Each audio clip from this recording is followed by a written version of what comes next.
السلام علیکم سامعین اور ناظرین، آج کی اس ویڈیو میں ہم جماعت ہفتم کی عربی کتاب کے پہلے سبق کی مشق کی طرف آ رہے ہیں۔ تو مشق سے پہلے الکلمات الجدیدہ پڑھیں گے، یعنی جو ہم نے نئے کلمات اس سبق میں پڑھے ہیں ان کو ذرا دیکھتے ہیں۔ تو یہاں پر پہلا لفظ ہے الربیع، اس کا مطلب ہوتا ہے بہار۔ الشتاء، یہ سرما کو کہتے ہیں، سردیوں کو۔ الصیف، گرما۔ الخریف، خزاں۔ تصفو، صاف ہوتا ہے۔ تحب، چلتی ہیں، یعنی ہوائیں چلتی ہیں، تحب۔ الازہار، پھول۔ الثمار، پھل۔ یتمتعون، لطف اندوز ہوتے ہیں۔ تورے کو، پتے نکالتے ہیں۔ الطیور، پرندے۔ تخضر، سرسبز ہو جاتا ہے۔ تتغرد، چہچہاتے ہیں۔ اس کے بعد ہے تنبع، پھوٹتے ہیں، یعنی تنبع العیون، چشمے پھوٹتے ہیں۔ تو تنبع کا معنی ہے پھوٹتے ہیں، العیون، چشمے۔ یہ تھے الکلمات الجدیدہ، ایک مرتبہ پھر دیکھ لیجیے۔ الربیع، بہار۔ الشتاء، سرما۔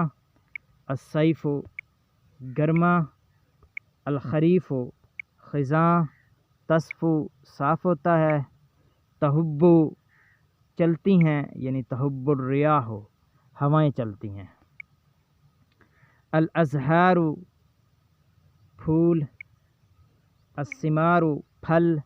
یتمتعون، لطف اندوز ہوتے ہیں۔ تورے کو، پتے نکالتے ہیں۔ الطیور، پرندے۔ تخضر، سرسبز ہوتا ہے یا سرسبز ہوتے ہیں یا سرسبز ہوتی ہے۔ آپ کی کتاب میں گزرا ہے تخضر الارض، یعنی زمین سرسبز ہوتی۔ تتغرد، چہچہاتے ہیں۔ تنبع، پھوٹتے ہیں۔ العیون، چشمے۔ اس کے بعد آتے ہیں ہم اسی سبق کے آگے ہے، مشق سے پہلے معلومات عامہ، یعنی جو آپ نے معلومات حاصل کی ہیں اس سبق میں۔ چند مہینوں کے نام آئے تھے، تو اسی مناسبت سے یہاں انہوں نے تمام شمسی مہینوں کے عربی میں نام ذکر کی ہیں، وہ بھی ہم پڑھ لیتے ہیں۔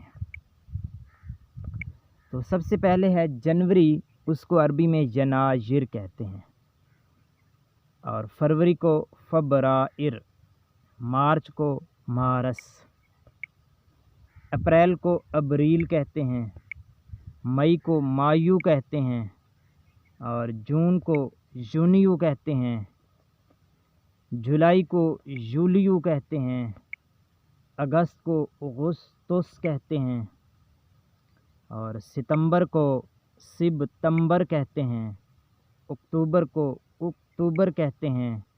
نومبر کو نوفمبر کہتے ہیں، اور دسمبر کو دیسمبر کہتے ہیں۔ اس کے بعد ہم